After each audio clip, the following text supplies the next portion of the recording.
네,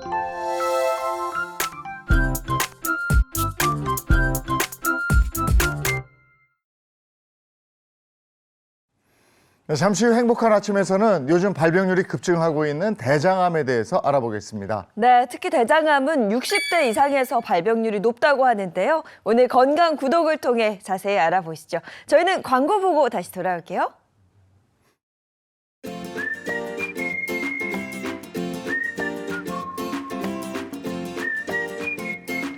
안녕하십니까. 행복한 아침 이재용입니다. 안녕하세요, 정예인입니다. 오늘은 3월 15일 금요일이고요. 건강 같이 챙겨보는 건강 구독 준비해놨습니다. 네, 앞서 예고해 드린 대로 부쩍 환자가 늘어나고 있다는 대장암에 대해서 오늘 알아볼 텐데요.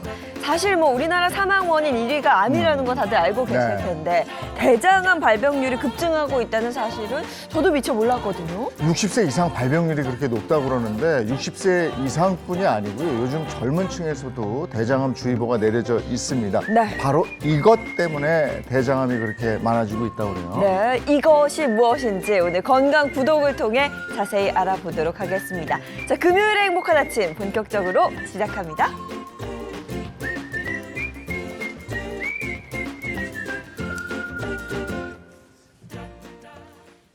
화제 이슈를 발빠르게 전해드리는 모닝 브리핑부터 시작하겠습니다. 이고은 변호사와 함께합니다. 어서 오세요. 안녕하세요. 네, 첫 번째 이슈부터 전해주시죠. 네, 일명 대구판 돌려치기로 알려졌던 사건 많은 분들 기억하실 텐데요.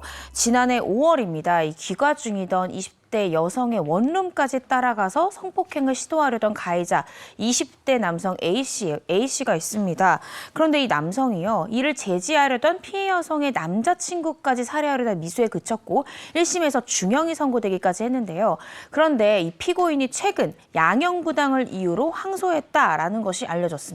이 사건 1심에서 징역 50년을 선고받은 걸로 알고 있는데요. 네, 그렇습니다. 지난해 12월입니다. 12월에 1심에서 이 가해자 피고인 A씨에 대해서 국내에서 유기징역형으로는 최장기형으로 50년을 선고할 수 있는데 이때 당시에 법원은 가해자 A씨에 대해서 징역 50년을 선고했습니다.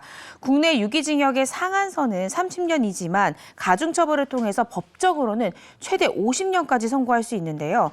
지금까지는 이 묻지마 살인으로 한나절 만에 2명을 살해해서 2019년도에 징역 45년형을 선고받았던 게 최장형이었습니다. 그러니까 이 사건으로 인해서 그 최장형의 선고형의 기준이 깨지게 된 건데요. 당시에 1심 재판부는 이 피고인의 범행이 위험했고 또 이 피해자와 그 가족들은 경제적 또 정신적 충격이 굉장히 크다라고 얘기를 했습니다. 그럼에도 불구하고 피고인은 피해 회복을 위해서 전혀 노력을 기울이지 않았다라면서 중형 선고의 이유를 밝히기도 했는데요. 당시 이 사건으로 피해 여성은 손목에 동맥이 절단돼서 신경이 손상됐습니다. 심지어 이 여자친구를 구하려던 그 남성은 이 가해자 A씨 때문에 만 11세 정도에 그치는 저산성 이 뇌손상을 입었거든요. 11세 수준의 지적 능력을 가지고 평생 살아가야 하는 이 되돌릴 수 없는 큰 피해를 입었습니다. 그럼에도 불구하고 처벌이 무겁다고 항소했다는 얘기군요. 네, 그렇습니다. 어제입니다. 대구 고법에서 열린 공판에서 이 가해자 A씨가 그 모습을 드러냈는데요. A씨는 1심에서의 형량이 너무 무겁다라면서 양형부당을 이유로 항소했다라고 밝혔습니다. 이 피고인 A씨의 변호인도 항소심 시점에서 이 피해자의 현재 건강 상태나 또 치료 경과, 뿐만 아니라 향후 후유증 등을 좀 살펴봤으면 좋겠다라면서 살인의 고의는 없었다라고 주장을 했습니다. 또 당시의 범행이 좀 우발적이었다라고 주장하는 상황인데요. 2심 재판부는 아무래도 1심에서 굉장히 중형이 선고된 만큼 이 부분에 대해서 양형 조사를 통해서 피해자의 현재 상태나 치료 경과 등을 한번 살펴보겠다라며 속행을 구한 상태입니다. 네, 재판을 끝까지 지켜봐야 될 일입니다. 자, 다음 이슈 전해주시죠. 네, 서울 강남의 한 클럽에서요. TV에도 출연을 많이 한 유명 변호사가 클럽 직원의 무릎을 꿇리고 이 욕설을 내뱉는 영상이 공개되면서 논란이 되고 있습니다. 변호사 일행 중에는요, 프로 농구 선수까지도 함께 있었던 것으로 전해져서 더욱더 논란이 커지고 있습니다. 네, 대체 무슨 일이 있었길래 클럽 직원의 무릎을 꿇리고 욕설까지 한 건지 그 내막을 좀 살펴볼까요? 네, 어제 한 매체에서는요, 서울 강남 신사역 대로변에서 한 남성이 무릎을 꿇고 있는 영상을 공개했다고 합니다. 영상 속 남성은 이 수많은 사람들이 지켜보는 가운데 약 10분가량 저렇게 무릎을 꿇고 한 남성 B 씨를 향해 사과를 했다고 하는데요. 그런데 알고 보니까 사과를 요구한 남성 B 씨는 방송에 출연한 이력이 있는 유명한 변호사로 당시 일행 중 한 명인 농구 선수가 클럽에서 직원과 시비를 붙은 것이 화근이 되었다고 합니다. 클럽 안에서 이 직원과 이 변호사 B 씨 일행 중 한 명이 부딪혔는데 그때 직원이 밀지 마세요 이렇게 항의를 했다는 거예요. 네. 이에 변호사가 화가 나서 이 직원을 밖으로 불러내서 무릎을 꿇렸고요. 무릎을 꿇자 이 변호사가 욕설을 내뱉으면서 이 직원 잘라버려라. 기분 나빠서 여기 오겠냐라며 거친 반응을 보였다는 겁니다. 길거리로 데리고 나가서 무릎을 꿇렸다. 네. 자, 이 영상이 퍼지니까 변호사 B 씨가 입장을 내놨다는데 뭐라고 그랬습니까? 변호사 B 씨는요, 나도 좋게 풀려고 했다. 그런데 직원이 CCTV를 보자면서 고래고래 소리를 지르고 항의를 하니까 너무 화가 나서 무릎을 꿇으라고 얘기했다. 그리고 내가 무릎을 꿇린 시간 몇 분 안 됐다라는 식의 주장을 내놓았습니다. 그러면서 나도 과하게 대응한 건 좀 잘못됐지만 그 직원도 자기가 잘못했다더라. 이렇게 해명하기도 했는데요. 그러면서 일행인 이 프로 농구 선수 CC에 대해서는 CC는 빨리 가자고 오히려 나를 말렸고 그 과정에서 술도 전혀 마시지 않았다라면서 이 본인의 일행에게는 굉장히 미안한 마음을 전하는 그런 해명을 내놓았습니다. 당초에 이 영상을 제보한 제보장들은요. 당시 우리가 상황을 봤을 때는 마치 갑질을 하는 듯한 그런 모습으로 보여졌다라고 주장을 했는데 변호사 B 씨는 오히려 단순 해프닝이었다, 별거 아니었다라는 식의 해명이 나오고 있어서요. 이 목격자의 주장과 변호사의 주장 좀 맞지 않는 그런 상황입니다. 단순 해프닝이었는데 길거리에서 상대방 무릎을 꿇게 네. 한다? 이거는 굉장한 모멸감을 주는 행위거든요. 네. 근데 이거를 단순한 해프닝으로 인지하고 있다는 자체도 그렇고 유명한 변호사면 우리가 TV에서 봤다는 사람이라는데 그렇죠. 도대체 네. 누군지 모르겠네. 모르겠어요. 네. 자, 다음 미션 해주시죠. 네, 한국 축구 대표팀이요 또다시 이 논란의 도마 위에 올랐습니다. 다름 아닌 아시안컵을 앞둔 상황에서 진행되었던 전지훈련 과정에서 이 협회의 직원과 또 이 축구 대표팀의 선수가 카드 도박을 벌인 것이 드러났습니다. 오죽하면 탁구 게이트를 지나니 카드 게이트가 왔다. 뭐 이런 말까지 나올 정도인데요. 중요한 대회를 앞두고 카드 도박을 벌였다는 게 도무지 이해가 되질 않습니다. 네, 그렇습니다. 이 13일입니다. 대한축구협회에 따르면요. 지난 1월 3일부터 10일 동안 전지훈련이 아부다비에서 열렸는데 이때 직원 D씨와 일부 선수들이 한국에서 가져온 이 칩을 이용해서 카드놀이를 했다라는 것이 밝혀졌다고 합니다. 축구협회가 조사를 해보니까 이들은 이 숙소 휴게실에서 칩당 가격을 최대 5,000원 정도로 설정을 하고 이 카드놀이를 했고요. 한 게임에서 가장 크게 진 이 선수 같은 경우에는 한 4, 5만 원 정도를 잃었다라고 이제 조사 결과 밝혔습니다. 도박에 참여했던 대표팀 선수는요. 한 4, 5명 정도로 알려졌지만 구체적인 이름은 특정되지 않았고요. 이 해당 선수들은 커피 내기를 한 것이다라고 이제 변명을 했다고 합니다. 소화기라는 거죠. 근데 이제 칩을 한국에서 가져갔다는 그렇죠. 준비해가지고 간 거고. 네. 예. 자, 이 부분에 대해서 축구협회는 어떤 얘기를 했습니까? 일단 축구협회는요, 지난달 20일 1차 조사를 벌였다고 합니다. 근데 그 결과 이 선수들과 직원들은 뭐 몇백 원 내지는 몇천 원짜리의 칩을 놓고 카드를 쳤지만 큰 돈이 오가지는 않은 것으로 파악됐다라고 이제 1차 조사 결과를 밝혔습니다. 하지만 이 국가대표 선수들과 또 이 협회 직원들 간에 대회 기간에 벌린 일이기 때문에 사안을 우리는 매우 엄중하게 보고 있다. 따라서 향후에 2차 조사를 벌일 예정이다라고 밝혔습니다. 이강인 선수 때도 그렇고 이게 지금 우리 대한민국 국민들이 축구에 대한 기대가 엄청난데 네. 거기서 연거푸 이런 일이 일어나니까 이러면은 국민들이 이 시선이 돌아가 버리면 이거 어떡하려고 그래요. 네. 예. 자, 다음 미션 해주시죠. 네, 혹시 MC님들 쇼폼이라고 즐겨보시나요? 쇼폼이요? 네, 쇼폼. 쇼폼이? 저는 즐겨봅니다. 네, 쇼폼이라는 짧은 게 영상. 쇼. 네. 쇼폼이라는 게요. 유튜브에서의 쇼츠, 뭐 인스타그램의 릴스나 틱톡처럼 1분 이하의 짧은 영상을 뜻하는 말입니다. 근데 최근에 이제 젊은 분들 사이에서 쇼폼 지옥에 빠졌다라고 말할 정도로 쇼폼 중독 현상을 호소하는 사람들이 크게 늘었다고 합니다. 네, 쇼폼 아마 많은 분들이 즐겨보지 않을까 싶습니다. 저도 그렇고요. 네. 가수 설현 씨 같은 경우에도 쇼폼을 쇼폼을 굉장히 즐겨본다고 네. 말해서 화제가 됐었죠. 네, 그렇습니다. 실제로 지난해 8월 기준으로 통계를 살펴보니까 1인당 월 평균 쇼폼 사용 시간이 무려 46시간 29분으로 OTT보다 약 5배나 더 많았다고 합니다. 한 앱 리테일 분석 서비스에 따르면요. 이러한 현상은 이 10분 길이의 영상을 한 편 보는 것보다 60초 안팎의 쇼폼을 10번 이상 보는 경우가 늘었기 때문이다라고 분석했습니다. 그런데 이런 쇼폼의 인기가 한국 시장 내에 유튜브의 성장까지도 견인하고 있는데요. 올해 1월 기준으로 유튜브 앱 1인당 월 평균 이용 시간이 40시간으로 역대 최고 수준을 기록했다고 합니다. 아니 이러다 보니까 스토리가 이어지는 긴 영화는 대부분 못 참고 툭툭툭 돌린다고 맞아요. 그러던데 네. 이 영상이 중독성이 있어서 자꾸 보게 된다면서요? 네, 그렇습니다. 실제로 이 쇼폼 시장이 커지면서요. 중독 현상을 호소하는 사람들도 크게 늘고 있습니다. 아, 나 5분만 보려고 그랬는데 정신 차려보니까 새벽이 됐더라. 이렇게 호소하시는 분들도 있고요. 아, 이제 너무 쇼폼에 익숙해지다 보니까 정상 속도로 나오는 롱폼은 못 보겠다라고 호소하시는 분들도 있습니다. 심지어는 이 쇼폼 중독 현상 때문에 일상에 지장을 줄 정도의 현상을 호소하시는 분들도 많아서요. 요즘에 정말 쇼츠 지옥 상태에 빠졌다. 이렇게 말하시는 분들도 크게 늘었습니다.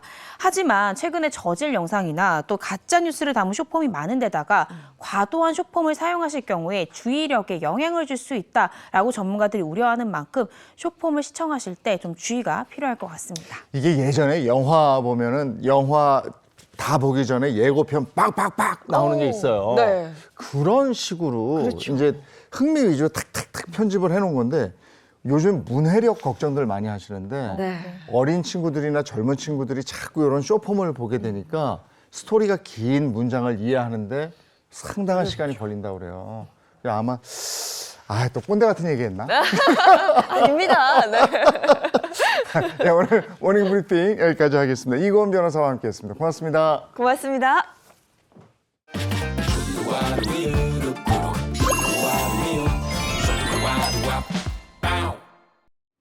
이제 낮에는 뭐 포근함이 느껴지죠. 봄 같은 느낌을 받게 되는데 제주도는 뭐 다음 주에 벚꽃 개화한다고. 와, 벌써요? 네. 야, 이렇게 날씨 좋을 때는 밖으로 나가줘야죠. 네. 나가 놀 생각이 커지는 것 같아요. 근데 밖에 나가면 여러 가지로 건강에 주의해야 될 것들도 있고 또 계절이 바뀌면 또 우리 몸이 반응하잖아요. 네. 그래서 오늘은 봄철에 주의해야 될 건강 정보를 드리겠습니다. 만나보시죠. 내 몸을 위한 건강 노하우 닥터하우스에서 전해드릴게요. 안녕하세요. MC 이정수입니다. 안녕하세요. 응급의학과 전문의 이현종입니다. 봄바람이 날리며 흩날리는 벚꽃잎이 이정수님, 요즘 부쩍 날씨가 따뜻해지고 있죠? 그러다 보니 사람들의 야외 생활도 늘어나고 있는데요. 그래서 오늘의 주제는 봄바람 휘날릴 때 주의하라. 봄철 3대 사고입니다. 그대여 거센 바람과 추위 다 이겨냈는데 이 봄철에 우리가 흥분해갖고 너무 신난 나머지 사고가 자주 생기는 것 같더라고요. 봄철 3대 사고 첫 번째는 바로 일가족 3명이 캠핑 텐트 안에서 숨진 채 발견됐는데 밀폐된 공간에서 난방기구를 사용했다가 변을 당했습니다. 새해 첫날엔 새만금 방조제에서 50대 남녀 사망. 모두 텐트 안에서 화롯불을 피웠다 일산화탄소에 중독돼 변을 당했습니다. 캠핑으로 인한 일산화탄소 중독입니다. 일산화탄소 중독 같은 경우는 봄이나 가을에 많이 일어나는 것 같더라고요. 그렇습니다. 불을 보면 멍 때린다고 하는 일명 불멍이나 차에서 숙박하는 차박 등의 캠핑이 유행하면서 일산화탄소 중독 사고가 생각보다 무척 흔하게 일어나고 있습니다.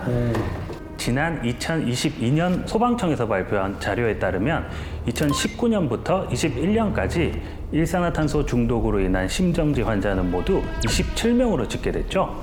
또 차량, 텐트 내 일산화탄소 중독으로 119에 신고한 건수는 같은 기간 123건이었습니다. 일산화탄소 중독이 그 구체적으로 원인이 뭡니까? 일산화탄소는 석탄, 기름, 목재 등의 탄소 연료가 불완전 연소될 때 생기죠. 예를 들면 부탄가스를 이용하여 난로나 온수매트 등을 사용할 때 숯불이나 나뭇가지를 태우는 화로를 실내에 장시간 두었을 때 등 발생할 수 있는 상황은 굉장히 다양합니다. 그렇습니다. 일산화탄소 중독이라는 게 되게 무서운 거잖아요. 막 토하고 기절하던데요. 그렇습니다. 중독이 시작되면 초기에는 두통이나 어지러움, 메스꺼움 등의 증상이 나타나는데요. 이후 구토, 호흡곤란, 손발 저림, 전신 세약으로 이어지다가 끝내 정신을 잃고 결국 사망에 이르게 되죠. 그리고 이렇게까지 이어지는 이유는 일산화탄소가 무색, 무치, 무미이기 때문입니다. 눈으로, 코로, 맛으로도 인지하기 어려운 데다가 소량만 노출되어도 아주 치명적이죠. 응급의학과에 계셨으니까 이런 환자분들을 많이 만났을 것 같아요. 아무래도 다른 과에 비해 그런 편입니다. 40대 남자 환자분으로 화재 진압을 하는 소방관이셨는데 언젠가부터 계속되는 두통에 쉬어도 쉬지 않은 것 같은 느낌. 또 몸이 계속 무거우셨다 그러셨는데요. 검사 결과 일산화탄소 중독이 아주 강하게 의심되었고 일산화탄소에 노출이 된 상황이라고 판단되어 약 3주간 치료 진행 후 상태가 호전되셨습니다. 근데 여기서 무서운 거는 일산화탄소가 무색, 무치, 무미라고 하셨잖아요. 이게 중독이 되기 전에 알아차릴 방법이 없을 것 같아요. 대기 중에 일산화탄소는 그 농도가 약 0.02%가 돼야지 증상이 나타나기 시작하는데요. 사실상 우리 인간은 이러한 증상이 생기기 전에는 알 수가 없습니다. 그래서 응급의학과 전문의로서 권장드리는 방법은 일산화탄소 감지기를 구비하는 것입니다. 또한 캠핑 등 일산화탄소가 나올 수 있는 상황에서는 반드시 공기가 순환될 수 있도록 환기를 시켜주는 것이 중요하고요. 가급적이면 텐트같이 밀폐된 공간에서는 화로 등을 사용하지 않아야 일산화탄소 중독으로부터 안전하실 수 있겠습니다. 정말 잘 메모해 두셨다가 우리가 유용하게 써먹어야 되겠습니다. 자, 그러면은 봄철 3대 사고 중에 또 다른 사고가 또 있을까요? 첫 번째와 이어지는 봄철 3대 사고, 두 번째는 바로 화재입니다. 맞죠. 봄철에 화재 이거 빼놓을 수 없는 거죠. 도대체 불이 왜 그렇게 잘 나는 걸까요? 대부분의 화재 원인은 담배꽁초나 쓰레기 소각으로 인한 부주의입니다. 또 봄철에 캠핑할 때는 텐트 안에서 숯을 이용해 조리할 때 화재 위험 역시 커지게 되고요. 화재 사고에서 일산화탄소 중독도 걱정되지만 이게 화상도 빼놓을 수 없는 문제거든요. 그렇습니다. 화재 사상의 원인은 화상이 40.5%로 가장 많은 비중을 차지하는데요. 가벼운 1도 화상부터 수포를 만드는 2도 화상, 피하 지방층까지 손상되어 피부 이식 수술을 받아야 하는 3도와 4도 화상 등 일반 외상과 달리 치료 후에도 미용적, 기능적 후유증을 초래하죠. 특히 관절 부위에 화상을 입으면 움직임에 제한이 생겨서 식사를 하거나 글씨를 쓰는 등 가벼운 일상생활마저 할 수 없게 되는 경우도 생깁니다. 사실 제 주변에도 화상으로 인해서 육체적, 정신적으로 고통받는 친구들이 있는데 곁에서 보기 좀 힘들더라고요. 맞습니다. 담당하던 한 50대 여성 환자분의 경우도 캠핑장에서 불을 피우다가 숯불에 손목을 대인 겁니다. 크게 화상을 입어 급하게 치료를 하셨고요. 또 생각보다 라면 국물 같은 뜨거운 물에 화상을 입어 내원 환자들도 많습니다. 특히 최근에는 탕후루 만들다가 설탕물에 입히는 과정에서 화상을 입고 내원하는 경우가 매우 흔해졌고요. 또한 겨울철에서부터 초봄까지는 핫팩에 의해서 저온 화상을 입고 내원하는 경우도 많습니다. 생각보다 우리 생활과 굉장히 밀접한 것들이 많은 것 같습니다. 그러면 봄철 3대 사고 중에 마지막 세 번째는 뭔가요? 바로 잠수병입니다. 매년 봄이면 제주도에서부터 시작해 수많은 프로, 아마추어 다이버들이 바닷속 물고기와 산호초를 눈앞에서 보는 스쿠버 다이빙을 즐기죠. 이때 매는 산소통에는 사실 산소뿐만 아니라 질소도 들어있는데요. 우리 몸은 산소만 사용하고 질소를 혈액 중에 용해된 채로 남깁니다. 그런데 깊은 잠수 후 수면에 너무 빨리 올라오면 혈액 속에 남아있는 질소가 폐로 통해 나오지 못하고 혈관 내에 기체방울을 형성하게 되는데 이 방울들이 미세혈관을 막고 다양한 증상을 유발하는데 이를 잠수병이라고 합니다. 그럼 잠수병은 호흡기 문제를 유발하는 병인가요? 잠수병이 생기면 호흡기뿐만 아니라 림프계, 근골격계, 중추신경계 등 전신의 문제를 일으키는데요. 두통, 어지럼증, 난청, 관절통 등을 호소하고 의식소실, 마비, 폐파열로이란 흉통, 언어장애, 운동장애 등의 후유증을 남기기도 하죠. 오, 생각보다 무서운 사고네요. 담당하던 40대 남자 환자분은 실제로 스킨스쿠버 강사분이셨는데요. 어느 해범 깊은 물속에서 빨리 올라온 후 발생한 두통, 어지럼증과 팔다리 관절통으로 인해서 급하게 내원하셨고 잠수병으로 진단되어 2주간 치료를 진행하셨습니다. 그럼 일산화탄소 중독부터 시작해서 화상, 잠수병까지 이 봄철 사고들 어떻게 치료해야 될까요? 이러한 봄철 사고가 났을 때는 빠르게 내원해서 고압산소 치료를 진행하셔야 됩니다. 높은 압력의 챔버에 들어가 100% 산소를 흡입함으로써 말초 혈관이나 조직 안으로 산소 공급을 원활하게 해주는 치료법이죠.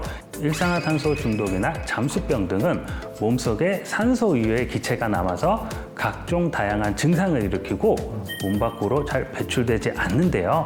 이때 빠르게 고압산소 치료를 진행하면 몸 안에 산소 분압을 높여서 이 해로운 기체들을 몸 밖으로 내보낼 수가 있습니다. 이게 응급실에서 실제적으로 이루어진 치료인가요? 네, 실제 사용하고 있는 치료 방법입니다. 특히 일산화탄소 중독의 가장 무서운 증상은 치매와 비슷한 지연성 뇌손상을 일으킨다는 점이거든요. 일산화탄소 노출로부터 약 한 달쯤 후에 나타나기 때문에 대부분 일산화탄소 중독과 연결짓지 못하시는데요. 이 고압산소 치료로 지연성 뇌손상의 발생 위험을 낮출 수가 있습니다. 그렇기 때문에 증상이 심하지 않더라도 일산화탄소 중독이 의심되면 반드시 의료기관에 내원하여 진단을 받고 고압산소 치료를 진행하시는 것이 좋습니다. 산소 공급의 원리는 이해했는데 화상은 어떤 이유로 치료가 되는 거예요? 심부 2도 이상의 화상에서는 손상된 조직에 산소 공급이 잘 되지 않아 치유가 빠르게 이루어지지 않습니다. 오랫동안 흉터가 남기도 하고 세균 감염으로 2차 문제가 발생하기도 하죠. 이때 고압산소 치료를 통해 손상된 조직에 직접 산소를 공급해주면 혈장에 녹는 산소량이 증가하게 되고요.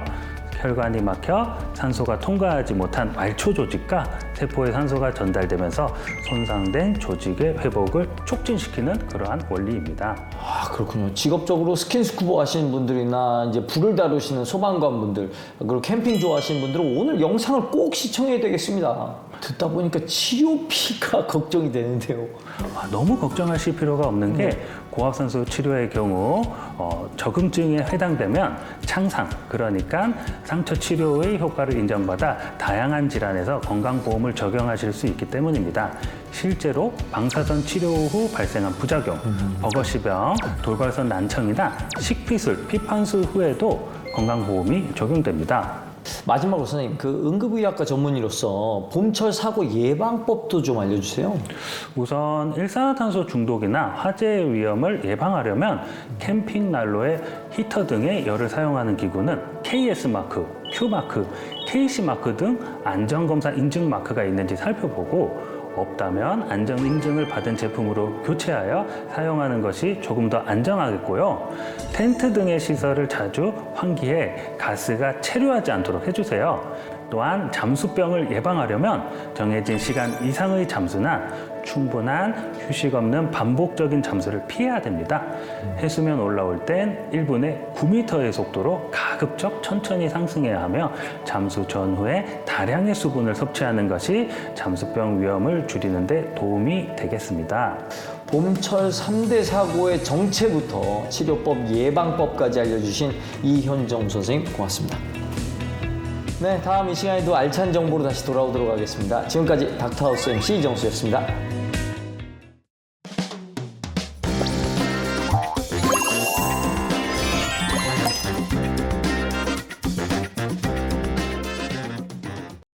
네, 이제 건강 본격적으로 챙겨보겠습니다. 건강 구독 준비해놨는데요. 그 전에 차윤환 식품생명과학 박사부터 만나보겠습니다. 박사님 어서 오세요. 네, 안녕하세요. 깐깐한 건강 참견을 하는 참견남 차윤환입니다. 네, 반갑습니다. 오늘은 또 어떤 참견이 기다리고 있을지 궁금한데요. 건강한 참견 시작해 주시죠. 자, 일단 두 분 혹시 영양제 챙겨 드시나요? 아, 먹죠. 네, 비타민하고 유산균하고 뭐 효소 이런 거 먹고 있어요. 저도 먹고 있어요. 네. 저는 비타민 먹고요. 그리고 좀 피부에 좋다는 영양제들 위주로 좀 챙겨 먹는 것 같아요. 네. 근데 궁금한 게 영양제를 먹다 보면 이게 혹시 부작용은 없을까? 내 몸에 괜찮을까? 이런 생각 하거든요. 워낙 많이 먹으니까. 약국에서 약사분하고 상의해서 이렇게 하면 되는데 주로 우리가 좀 인터넷으로 사고 이러면 좀 싸고 뭐 이래요.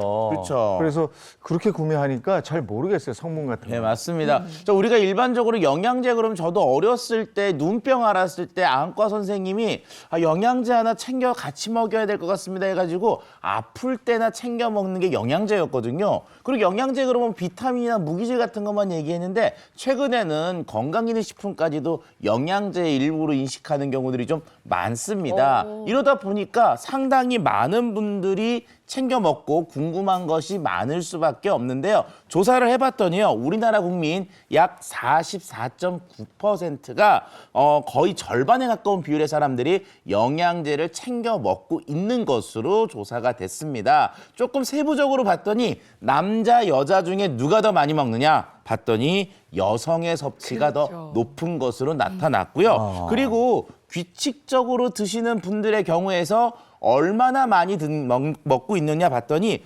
2가지 이상을 꼬박꼬박 챙겨 먹고 있다는 분이 무려 50% 정도로 나왔으니까 정말 이제 국민 영양제가 돼가고 있는 것으로 생각이 됩니다. 아니 저만 해도 비타민, 효소 또 이게 장 건강을 위해서 유산균 먹으니까 3개 먹는 거 아니에요? 3개, 네. 근데 이렇게들 드시는 것 같아요. 네. 자, 그래서 궁금한 게 조금 있지만 어디 가서 묻기에는 애매한 것들, 그런 궁금증을 풀어보는 시간을 가져보려고 하는데요. 자, 첫 번째 참견은요. 바로 자, 감기약과 영양제 함께 먹어도 될까요? 입니다. 이거 저 정말 궁금했어요. 일단 감기에 걸리면 병원 가서 감기약을 먹고 있는 상태니까 그 기간만큼은 영양제를 끊어야 하나?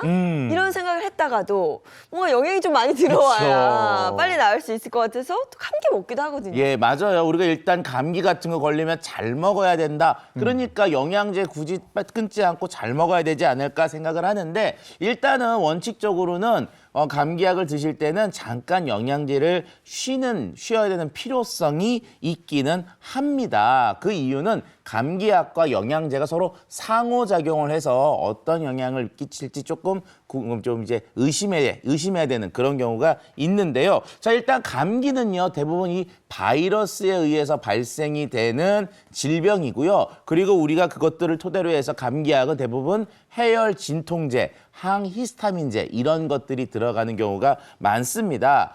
일단 이런 것들이 영양제와 직접적으로 연관은 없기 때문에 특별히 중단할 필요성은 없는데요. 하지만 감기 증상 중에 보면 유독 이렇게 속이 아프다든지 이렇게 소화가 안 된다든지 이런 증상들이 있을 수가 있는데 이럴 경우에는 비타민 B나 비타민 C, 철분제, 칼슘과 같은 것들을 먹게 되면 위장 장애를 좀 더 심하게 만들 수가 있기 때문에 중단할 필요성이 있다고 봅니다. 아, 감기 걸렸는데 유난히 속이 쓰리고 이럴 때가 있는데 바로 여기에 해당이 되겠군요. 네, 맞습니다. 그리고 또 우리가 최근에 꼭 챙겨 먹는 것 중에 하나가 바로 뭐냐? 종합 비타민은 아니지만 이 유산균 챙겨 드시는 분들이 매우 많은데요. 우리가 일반적으로 세균 간염에 의해서 인후염이나 중이염, 그다음에 폐렴 같은 축농증 같은 게 생기면 꼭 처방을 받는 게 바로 이 항생제입니다. 항생제는 세균을 죽이는 건데 유산균 역시 세균이기 때문에 요거 같이 먹어주면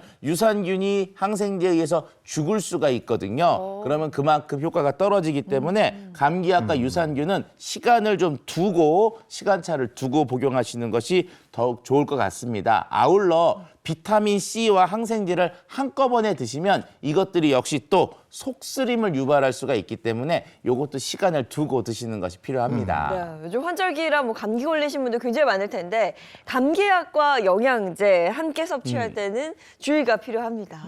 자, 그리고 우리가 일반적으로 약 처방받으면 꼭 뭐 여쭤보는 게 있잖아요. 네. 식전에 먹어야 되나요? 식후에 먹어야 되나요? 이것처럼 두 번째 참견 말씀드리도록 하겠습니다. 두 번째 참견은요, 바로 영양제 언제 먹어야 가장 좋을까입니다.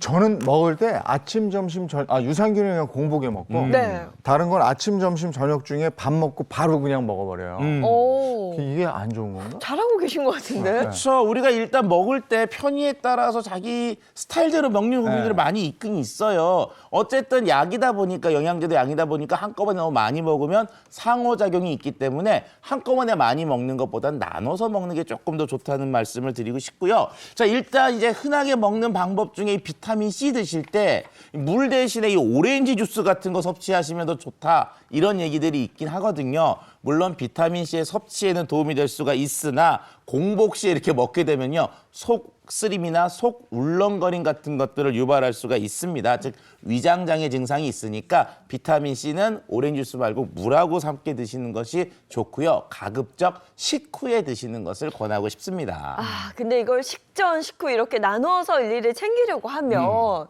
안 하시는 분들 많거든요. 그렇죠. 일단 또 그렇고요. 일단은 내 돈을 들여서 먹었으니까 조금 더 효과적으로 먹는 게 좋잖아요. 그래서 일단은 아침, 점심, 저녁 나누는 것처럼 영양제도 좀 분류로 나눠서 드시는 게 좋고요. 식전, 식후에 먹는 것들이 좀 구분이 되는데 식전에 먹으면 조금 더 좋은 것들이 뭐냐. 일반적으로 비타민 B 복합체, 그다음에 철분, 아미노산계 영양제 같은 것들이 드시는 게 좋은데요. 요거 조금 구분을 쉽게 하면 조금 비싼 거 아, 이런 거 좀 먼저 식전에 드실 필요성이 있는 게 우리가 식후에 먹게 되면 음식물하고 섞이거든요. 그러면 흡수율이 조금 영향을 받을 수가 있으니까 이왕이면 좀 비싸고 흡수가 잘 되는 건 식전. 그리고 그 외의 것들은 식후에 드시면 됩니다. 종합 비타민이나 칼슘, 아연, 마그네슘, 비타민 A, D, E, K, 그리고 오메가3 루테인, 그다음 비타민 C 같은 경우는 식후. 그리고 이제 공복에 드시는 거 추천하는 거는 유산균 같은 거는 공복에 드시는 것을 권하고 싶고요. 그다음에 우리가 알고 있는 것 중에 비타민 B, 활성 비타민이거든요. 요런 거는 수면 전에 먹으면 괜히 활성이 돼가지고 또 잠이 안 올 수가 그렇지. 있으니까 요 시간은 피하는 게 좋을 것 같습니다. 일반적으로 아침이나 점심 식후에 이 비타민 B 계열은 드시는 것을 권하고 싶네요. 예, 영양제 돈 내서 사 드시는 거 영양이 더 풍부해지면 좋은 거 아니겠습니까? 알고 먹어야죠. 아, 요거 네. 시간 맞춰서 드시라고 하니까 요거 메모해 놨다가 그때 드시면 더 건강 증진에 도움이 될 것 같습니다. 영양제 먹는 시간 챙겨 봐야 되겠네요. 네. 네, 아울러 이제 영양제와 관련돼서 부작용 같은 것도 있을 수가 있거든요. 가장 빈번한 부작용 같은 경우는 속쓰림이나 설사, 그다음에 소화불량, 변비 같은 위장 증상이고요. 간지러움이나 재채기, 미열 같은 알레르기 증상도 있을 수가 있으니까 이런 증상이 있으면은 섭취를 중단하는 것이 필요합니다. 일반적으로 이제 영양제 섭취 후에 이런 증상이 나타나면은 끝날 뿐만 아니라 그 제가 알기로는 식품안전나라라고 하는 식품의약처에 운영하는 홈페이지가 있거든요. 네. 그런 곳에 가시면은 정확한 정보를 얻으실 수가 있습니다. 네, 영양제 먹는 시간 제가 굉장히 궁금해했던 부분이거든요. 오늘 건강한 참견을 통해서 한번 배워봤습니다. 고맙습니다. 감사합니다.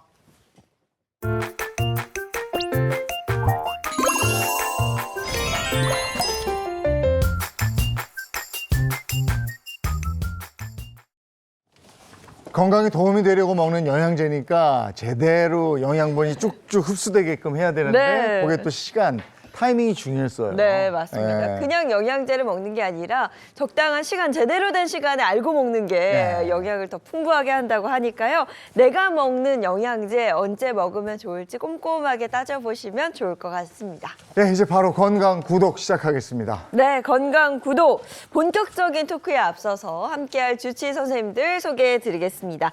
김대환 혈관외과 전문의, 권유경 가정의학과 전문의, 서동주 흉부외과 전문의입니다. 어서 오세요. 안녕하세요. 네, 그리고 모사원 한의학 박사도 함께합니다. 반갑습니다. 안녕하세요. 네.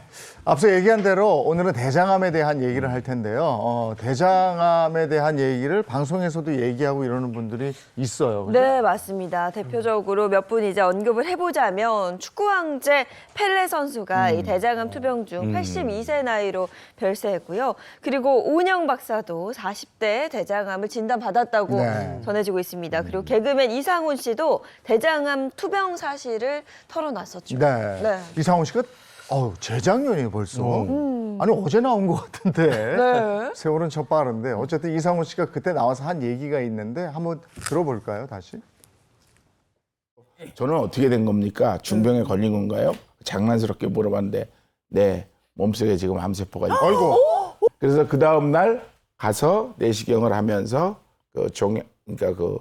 그때 선종하고 대장 쪽이었나요? 예. 띄어냈었죠. 저때 함께했던 방송 저도 기억나요. 이렇게 보니까 더 생각이 나는데 뭐 그렇게 발견을 해서 뭐 천만 다행이었지만 그 후로도 큰 수술을 4번이나 할 정도로 고비가 많았었다 이런 얘기를 했었죠. 네. 그러게요. 그런데 제가 생각하기에는 한 5년, 10년 전에는 대장암 얘기 이런 얘기 잘 못 들었다가 최근에 많이 얘기가 나오는 거 보면은 그만큼 대장암 발병이 좀 많은 게 아닌가. 실제로 많아졌나요? 네, 그렇습니다. 사실 한 20여 년 전만 해도 국내에서 대장암 발병률은 그리 높은 편은 아니었습니다. 다시 말하자면요, 암 중에서도 대장암은 국내에서는 그렇게 크게 걱정할 만한 암은 아니었다고 볼 수가 있겠습니다. 하지만 요즘에는요, 대장암이 정말 너무 많아졌다고 해도 과언이 아닐 정도인데요. 그 발병률만 봤을 때에도 대장암의 발병률은 꽤 높은 편인데요. 조사 직전 연도 통계 대비 대장암 발생자 수가 증가해서 기존 2위 발생암이었던 폐암을 제치고 대장암이 2위 발생암이 되었다고 합니다. 네, 생각보다 대장암이 발병률이 높아서 놀랐는데요. 사망률을 보면 좀 어떻습니까?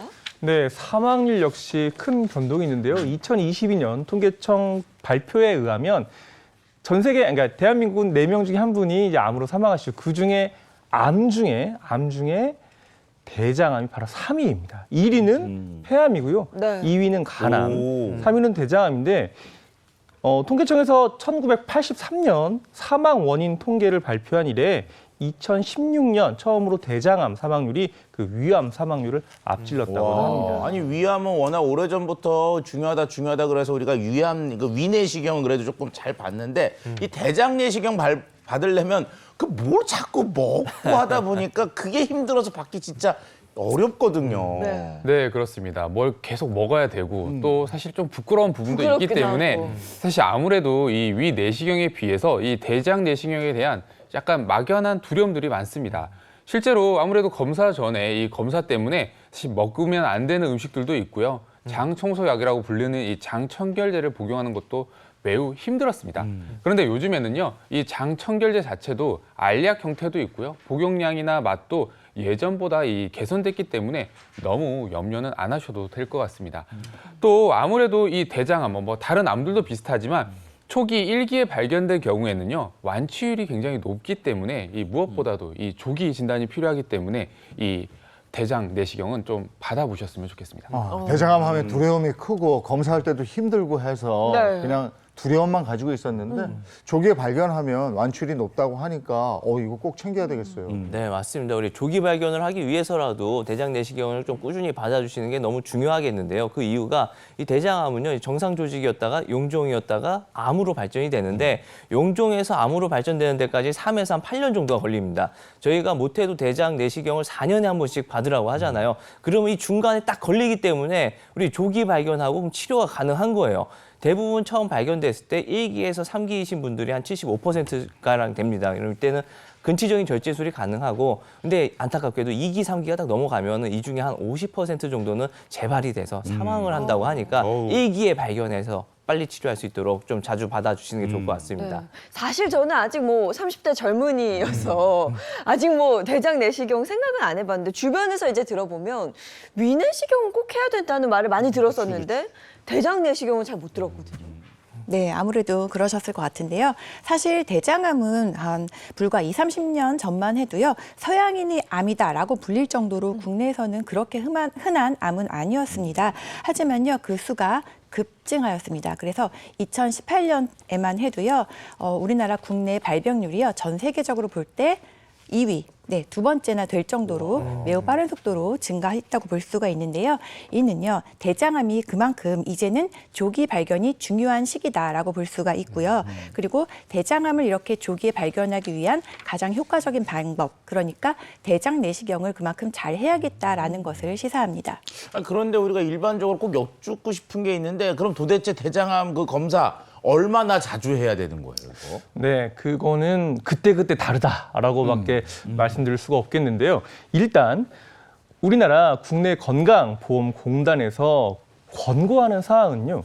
위내시경 같은 경우는 만 40세 이상부터는 2년에 한 번, 대장내시경은 만 50세에서부터 3에서 한 5년 정도로 권고를 하고 있습니다. 그런데요, 이 국가에서 시행하는 정책은 아무래도 일반 대중 전체를 상대로 하기 때문에 내가 좀 가족력이 있다, 내가 좀 위험하다, 그리고 결정적으로 내가 최근에 했던 대장 내시경상 이상 소견이 있다 같은 좀 비특이적인 상황에 놓인다면 1년, 2년 좀 자주 대장 내시경을 받도록 권고를 하고 있고요. 그게 아니라 나는 특별히 이상이 없는데 라고 하는 분들도 최근에는 50세에서 45세로 조금 대장 발병률이 어려지고 있으니까 조금 더 일찍 검진을 해보면 어떨까라는 움직임이 들고 있습니다. 그런 움직임들이 전문가를 통해서 개진되고 있는 상황입니다. 네.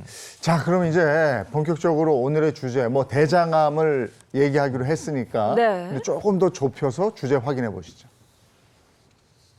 네, 건강구독 오늘의 주제입니다. 60대 위협하는 대장암입니다. 예, 60대를 위협하는 대장암에서 범주를 조금 더 줄여봤습니다. 네. 60대 발병률이 그만큼 높다 이런 얘기입니까?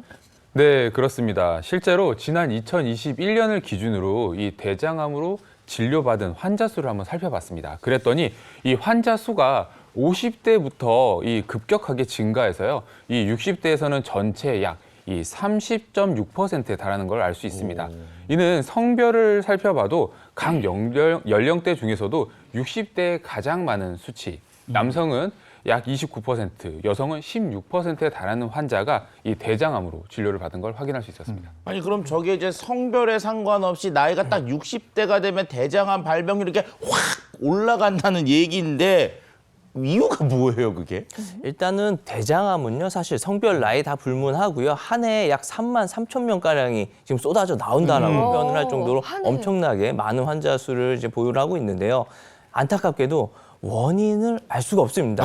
그냥 우리가 축축한데 그냥 서구화된 식습관, 이제 뭐 고기, 특히나 통조림, 소세지 이런 류를 너무 많이 먹게 되면은 대장암에 걸릴 확률이 좀 높아진다라고 얘기를 하고요. 그 중에서도 이제 저섬유 식단, 그러니까 채소를 많이 먹지 않게 되면 대장 건강을 위협할 수가 있으니까 좀 식단 관리에 평소에 많이 신경 써 주셨으면 좋겠습니다. 그렇군요. 그럼 자, 지금부터는 구독 영상을 통해서 대장암에 대해서 보다 자세히 알아보도록 하겠습니다. 구독 영상 업로드 해주세요.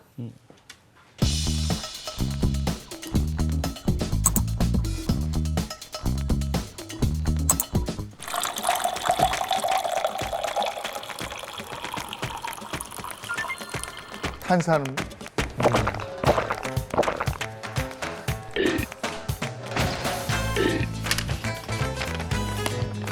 정말 어쩔 수가 없는데 탄산음료 마시면.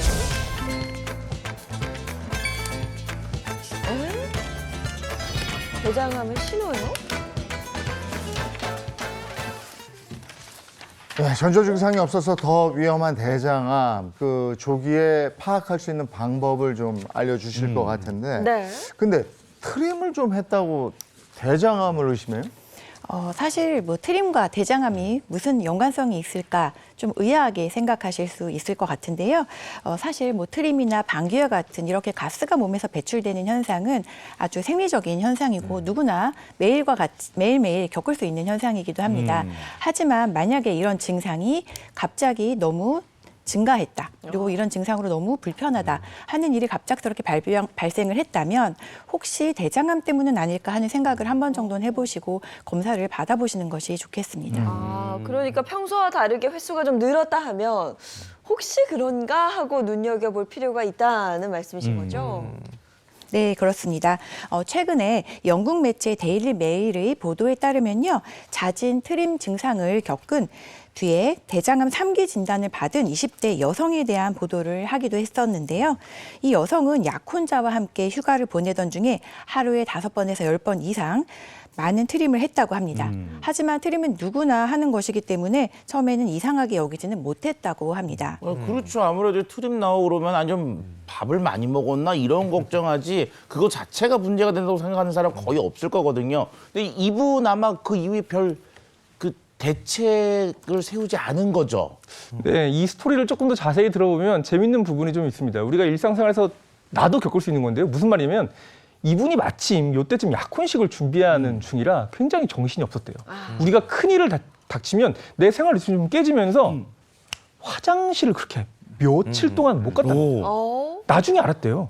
근데 우리도 그럴 수 있지 않습니까? 그런데 화장실도 못 가니까 증상이 슬슬 오면서 배가 아프고 경련, 메스꺼림, 그리고 두통, 다양한 증상이 와서 뭔가 이상하다 싶어서 병원에 갔더니 병원에서 한다는 얘기가 대장암 3기다라는 스토리였다는 거죠. 그러니까 3기 진단을 받을 무렵부터 트림이 나온 거고 그 전에는 다른 증상은 없었다는 거잖아요.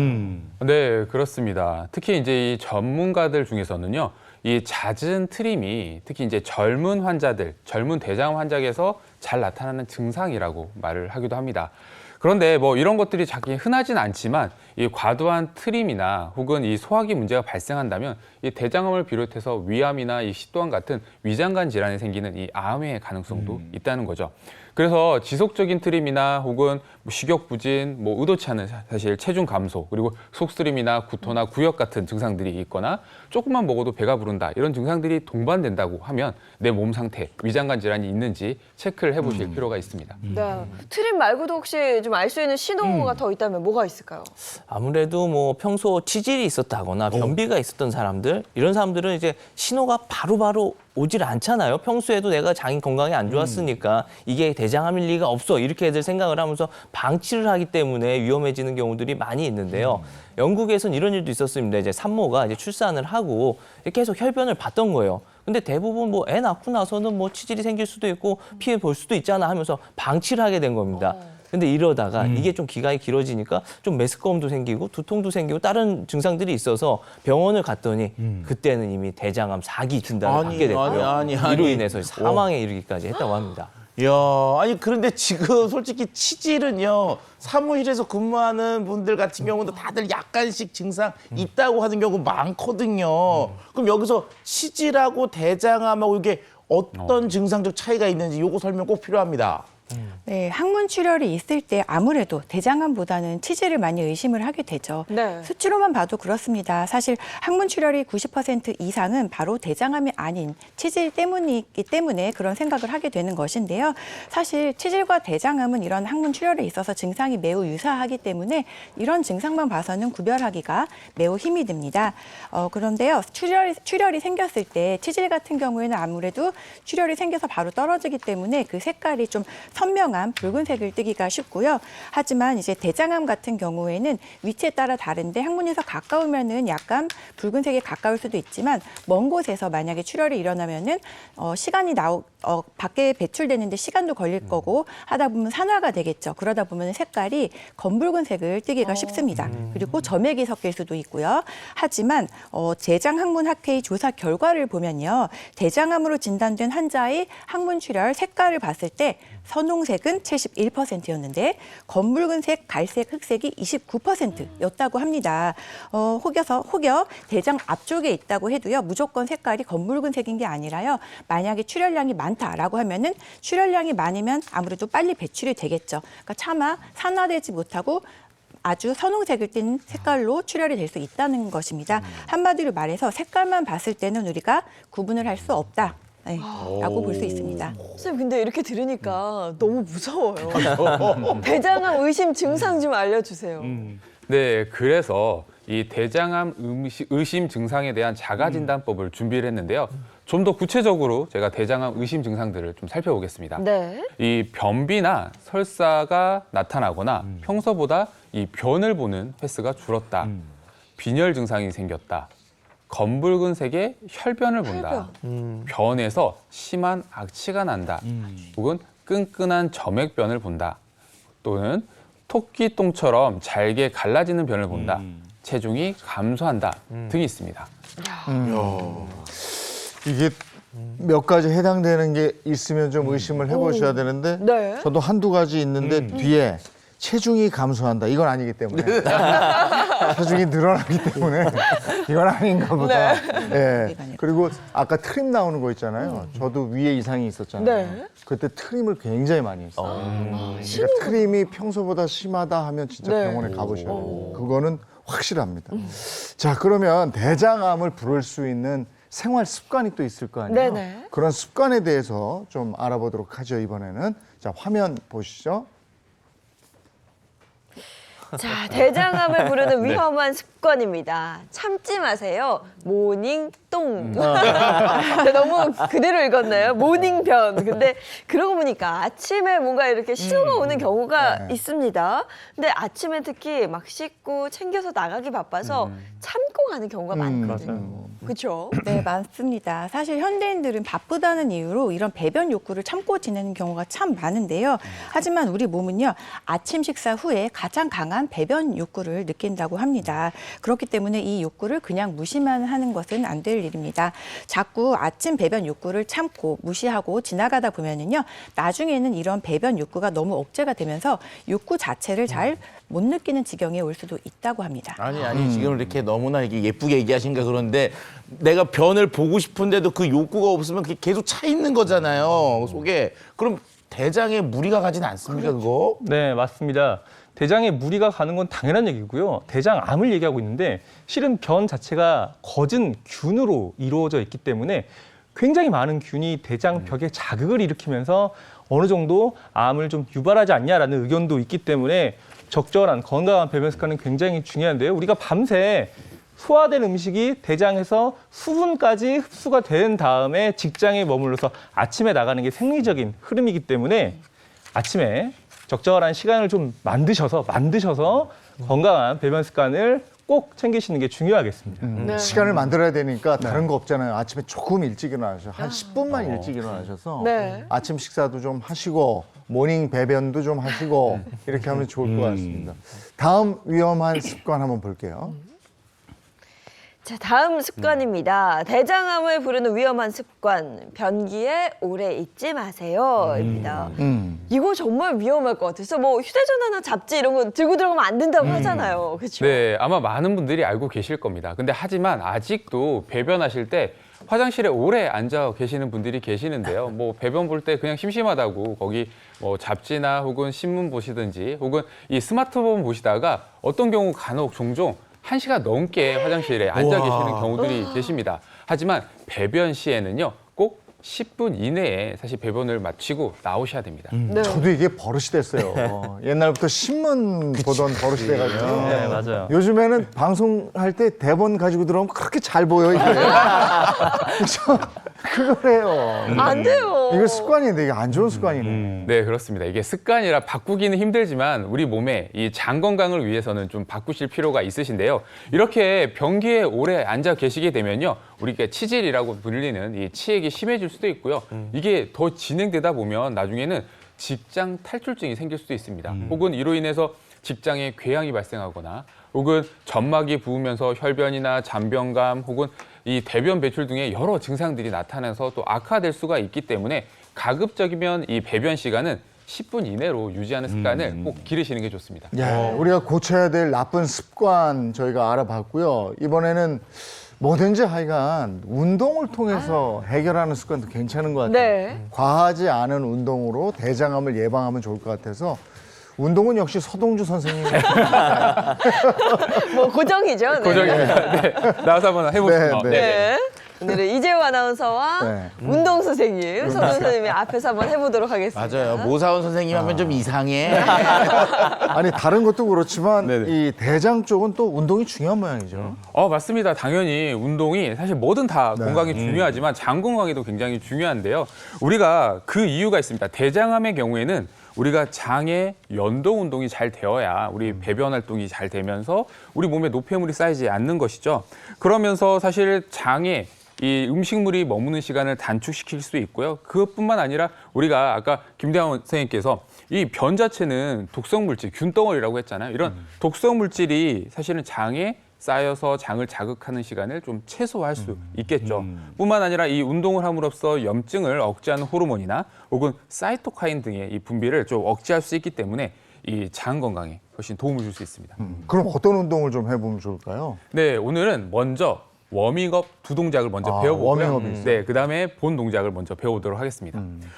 처음 동작은요, 굉장히 간단합니다. 어깨에 손을, 우리 허리춤에 손을 올릴 겁니다.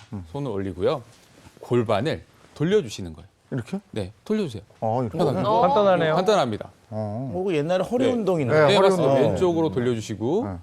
반대로 오른쪽으로도 돌려주시고. 그래서 가볍게 복부 근처 장 부분을 자극을 해주시는 거죠. 좀 풀어주시는 겁니다. 네, 이게 약간 이런 복부에 약간 자극을 예, 좀 신경 쓰면서 네. 틀어주시면 되고요. 아주 네. 쉬운데요, 네. 이게. 그러네. 네. 뭐 그냥. 네, 이렇게 이제 복부 쪽을 조금 워밍업을 했다고 하면요, 바로 좀 본 동작으로 돌아가 보도록 할게요. 네. 네, 이 지금 동작은 골반 저 근육이라고 하는 근육을 좀 풀어줄 겁니다. 그래서 우리가 골반 저 근육이라고 하면 이 골반을 받쳐주는 안에 장이나 방광 이런 것들을 받쳐주는 굉장히 중요한 근육인데요. 그 근육을 조금 자극해주는 운동법을 소개해드릴 건데요. 자극해주는데 이렇게 비계 놓고 아유 지금 이렇게 누우시면 안 되고요. 이거 아니에요? 네, 아닙니다. 너무 편하게 누우시면 안 되고 운동이니까 거꾸로 하고 집에 베개가 있으시면 베개를 이용해서 운동을 할 건데요. 베개를 무릎 사이에 끼워줄 거예요. 다리가 베개의 용도가 다르구나. 다릅니다. 무릎 사이에 끼워주실 겁니다. 이렇게 끼워주시고 누워주세요. 베개가 다리용이었네요. 네, 다리에 끼는 거고요. 이때 우리 복부에 약간 힘을 주시고요. 힘을 주시고 다리를 무릎을 이렇게 오므려 줄 거예요. 오므려 주시고 그래서 안쪽 우리 케겔 운동하는 것처럼 항문이랑 다리 내전근 쪽을 쭉 힘을 주시고 다시 풀었다가 다시 조였다가 이 동작을 반복을 하는 겁니다. 케겔 운동을 하는 거군요. 네, 그러니까. 케겔 운동처럼 안쪽 골반 근육을 약간 힘을 주는 겁니다. 수축을 해주면서 운동을 해주는 거죠. 그럼 이게 케겔 운동이 장까지도 운동이 되는 모양이구나. 그렇습니다. 케겔 운동을 해주는 것 자체도 네. 이 골반 저근육, 골반 기저근을 이제 수축 이완을 시켜주기 때문에 그 근육을 조금 자극해줄 수 있죠. 네, 이런 동작들을 좀 반복해주고요. 그 다음은 베개를 빼고 다음 동작을 소개해드릴 텐데요. 네, 팔을 앞으로 나란히를 하겠습니다.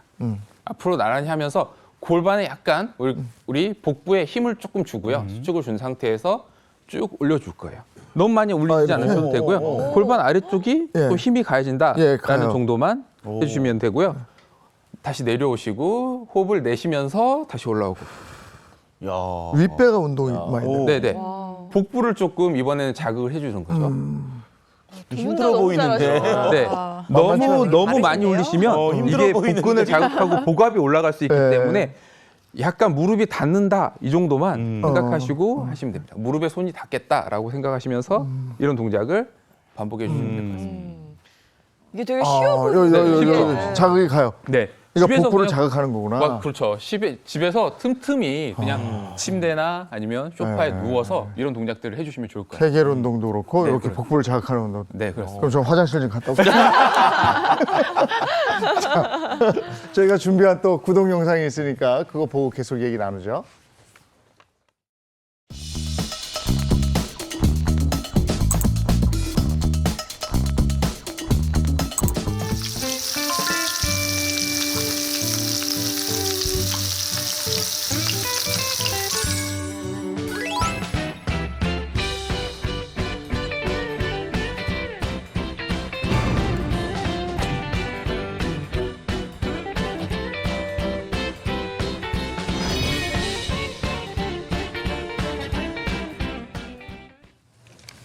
제가 제일 좋아하는 반찬이 또 나왔습니다. 인쌀밥에 딱 올려 먹으면 정말 맛있는데 이게 사실 다른 반찬이 필요 없거든요. 근데 이제 아이들도 좋아하고 다들 맛있는 음식 중에 피해야 될 것들이 그렇게 많다는 거 아닙니까? 네. 예. 어떤 거죠? 뭐 아까 햄 뭐 이런 거 나왔는데 가공식품. 그 대장암의 위험 요인들이 여러 가지가 지목이 되는데요. 그 중에 가장 대표적인 거 하나 꼽아보면 바로 이제 붉은 고기입니다. 붉은 고기. 그래서 대장암을 전공하시는 분들은 붉은 고기 아예 안 드신다는 분도 계세요. 붉은 고기 하면 뭐가 떠오르시죠? 맞아요. 돼지고기, 소고기뿐 아니라 이게 더 중요한데 가공육, 햄, 소세지, 맛있는데. 베이컨 정말 다 맛있는 건데 네.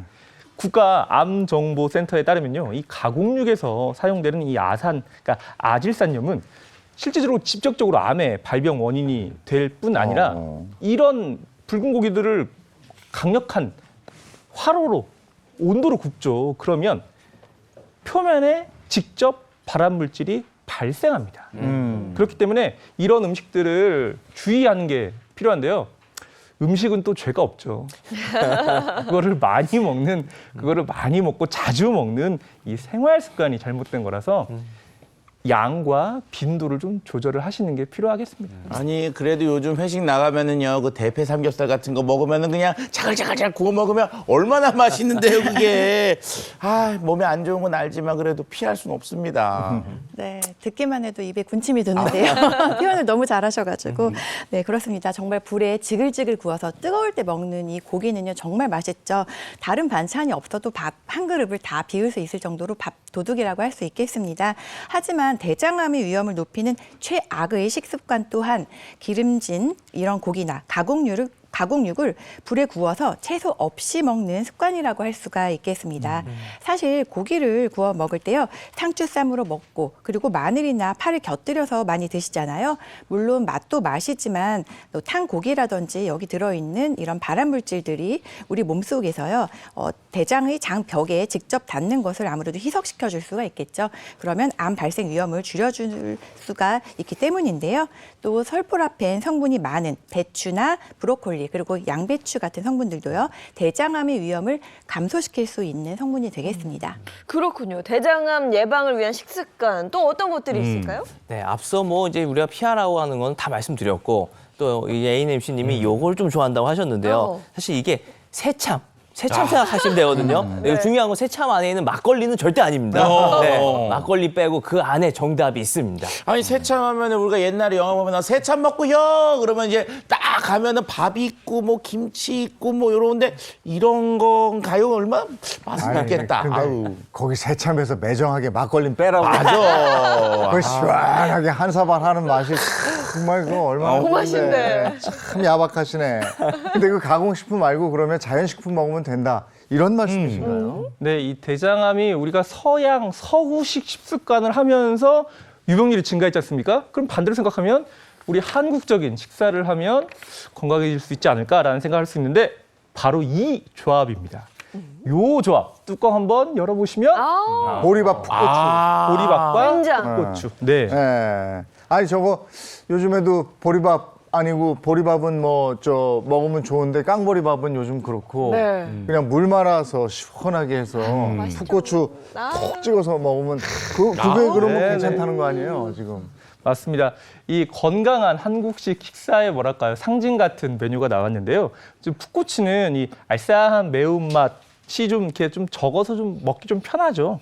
근데 카로틴도 많고요. 영양 가치가 굉장히 높습니다. 특히 식이섬유도 풍부해서 그 안에 칼슘이나 인, 철분, 나트륨 그리고 각종 미네랄, 무기질들이 풍부하게 들어있어서 네. 보리밥과 심지어 같이 드시면요, 식이섬유가 2배가 되죠. 그래서 네. 건강한 효과를 누릴 수가 있고 이 식이섬유가 건강한 배변 활동에 도움을 주기 때문에 변비 예방뿐 아니라 대장암 예방에도 도움을 줄 수 있다라고 보여집니다. 네. 거기다 이제 풋고추까지 곁들여 먹으면 제일 좋다 뭐 이런 말씀이시죠? 네, 그렇습니다. 풋고추는 껍질째 생으로 먹을 수 있는 가장 대표적인 식품이라고 볼 수가 있는데요. 국가 표준식품 성분표에서 보시면 100g당 풋고추에 들어있는 비타민C의 함량은 43.95mg으로 거의 과일류 못지않은 정도인데요. 비타민C는 우리 면역력뿐만이 아니라 우리 몸속 세포의 노화나 손상을 늦춰주고요. 암 등 여러 가지 질병 예방에도 도움을 줄 수 있겠습니다. 또한 풋고추를 찍어 먹는 된장인 콩으로 만들어져 있죠. 그렇기 때문에 단백질이 풍부하게 들어있고요. 너무 짜게만 만들어서 드시지 않는다면 우리 소중한 근육을 지키는 데도 도움이 될 수 있겠습니다. 네, 풋고추와 된장을 활용해서 건강 레시피를 하나 알고 있으면 도움이 될 것 같은데 우리 요리사네요. 네. 오상훈 선생님, 또 요리를 또 알려주신다고요? 네, 사실 풋고추 간단한 방법이죠. 그냥 고추 그냥 이렇게 된장에 찍어 먹으면 끝나는 거잖아요. 근데 이것도 너무 맛있지만 이렇게만 먹는다 그러면 아이들이 안 먹을 수도 있습니다. 그래서 아이들이 억지로라도 먹을 수 있는 어떤 방법이 없을까 하다가 고안해낸 방법인데요. 풋고추 밥을 준비해봤습니다. 풋고추 밥이요? 네네. 밥에다 풋고추를 넣고 한다는 말씀이세요? 맞습니다. 바로 그겁니다. 만드는 것도 너무 간단한데요. 평소 밥하듯이 쌀하고 물을 준비해 주십시오. 그리고 여기다 풋고추, 느타리버섯, 건새우, 당근까지 준비해 주시면 다 끝난 겁니다. 이렇게 당근까지 다 준비해 주시고 평소처럼 쌀 준비해 주시고 냄비에다가 이제 쌀을 씻어서 냄비에다가 이걸 다 부어 주십시오. 평소보다 물을 조금만 더 잡아주시면 되고요. 너무 물이 없으면 나중에 밥이 맛없게 되니까 잡아주시고 여기다가 당근 넣어주시고 바로. 네, 건새우도 넣어주시고 버섯까지 넣어주시고 밥하듯이 이제 불을 올려주시면 됩니다. 맛있겠다. 건강밥인데. 근데 중요한 거는 여기다 제가 바로 풋고추를 넣지는 않았잖아요. 처음부터 고추를 넣고 해버리면요, 이 고추가 완전히 다 죽어버려요. 그래서 이 아삭한 맛이 없어지고 밥 안에서도 희한한 냄새가 나기 시작하니까 고추는요, 밥이 다 된 다음에 이제 그 다음에 뜸 들일 때 다시 넣고 한 번 정도 뜸을 같이 한 10분 정도 들여주신다 그러면은 충분히 아삭아삭하게 맛있는 이 고추를 먹을 수가 있겠습니다. 네, 그렇게 하면 완성이 되는 거죠? 네, 이렇게 하면 끝인 거예요. 궁금하네요. 맛은. 근데 이게 사실 이렇게 하면 또 재미가 없잖아요. 네. 여기에 제가 이제 다짐장도 하나 준비했거든요. 그 옆에 보면 다짐장 올려져 있어요. 준비해온 거 한번 비벼서 먹어보시죠. 야야야. 오. 양념장도 이렇게 만드시구나. 오. 근데 냄비밥이 네. 저 같은 요리 초보들은 좀 만들기가 어렵거든요. 네네. 그냥 압력밥솥에 해도 되는 거예요? 맞습니다. 압력밥솥에 똑같이 재료 넣고 다 해주시고요. 역시나 고추를 처음부터 넣으시면 안 되고 압력밥솥도 밥이 취사가 다 끝난 다음에 보온하는 과정에 풋고추를 넣고 이렇게 뚜껑을 닫아 놓으신다고 그러면 맛있게 즐기실 수가 있겠습니다. 근데 맛도 괜찮은데요? 너무 맛있는데요? 그 건새우를 넣어서 그런지 그 감칠맛도 좀 있고. 맞아요. 근데 저는 요 장은 어떻게 만드는지가 좀 궁금해요, 선생님. 네네. 장은요, 이제 풋고추도 준비해 주시고 똑같은 재료들이에요. 건새우 놔두고요. 그리고 마늘 이렇게 다 준비해 주시면 되는데 집안에 있는 것들입니다. 다 건새우, 풋고추, 된장, 마늘, 뭐 참기름, 매실, 청 이렇게 준비해 주시면 되고 요거 다 넣으시면 돼요. 마늘, 대단하네요. 된장, 그다음에 풋고추도 넣어주시고요. 풋고추도 넣어주시고요. 여기다 제일 중요한 거는 매실청하고 간장의 양인데요. 요거 한 큰술씩만 이렇게 준비해 주시면 됩니다. 그리고 요걸 이제 비벼주시면 돼요. 비벼주시고 고추 식감이 참 장으로 좋아요. 네. 간이. 그리고 아까 ANMC도 말씀해 주셨지만 여기에 건새우가 안 들어가면 그 감칠맛이 없어요. 감칠맛이 없어요. 맛있어요. 그래서 네. 건새우를 꼭 준비해 주셨다가 요 장을 후라이팬 위에다가 건새우를 먼저 살짝 볶아주시고요. 그 다음에 이 장을 같이 넣고 볶은 다음에 물 넣고 졸여가지고 준비해 주시면 될 것 같습니다. 저는 선생님들 같이 드시고 계신데 젊은 먹고 그러니까. 있었는데. 몰랐네요. 다 먹었어, 저는. 이게 야. 둘이 먹다가 하나 가지고도 모른다고 그 맛이네요. 나 이거 맛있는데. 맛있어. 정말 맛있어요. 좀 미안해요. 자, 오늘 대장암 관련해서 건강 구독을 통해 자세히 알아봤습니다. 고맙습니다. 고맙습니다.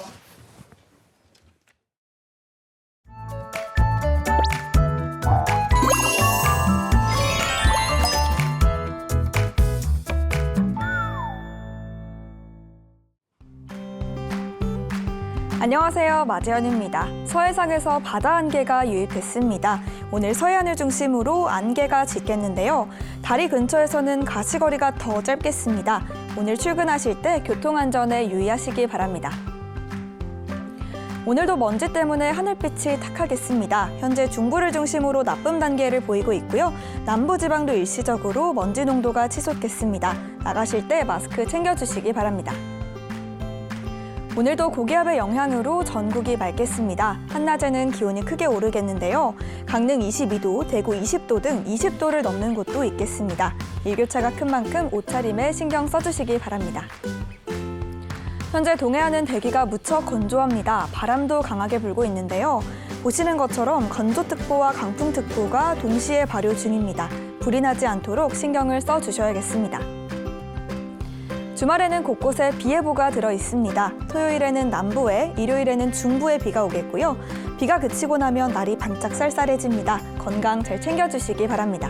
지금까지 날씨였습니다. 요즘엔 낮에는 확실히 봄을 느끼겠더라고요. 네, 근데 봄으로 가는 길목인 것 같은데 이번 주말에 또 비 예보가 나와 있습니다. 주말 나들이 계획 세우실 때 기상 정보도 잘 확인하시면 좋겠습니다. 좋은 하루 보내시고요. 저희는 다음 주 월요일 아침 7시 30분에 돌아오겠습니다. 행복한 아침, 행복한 하루, 그리고 행복한 주말 보내십시오. 고맙습니다. 고맙습니다.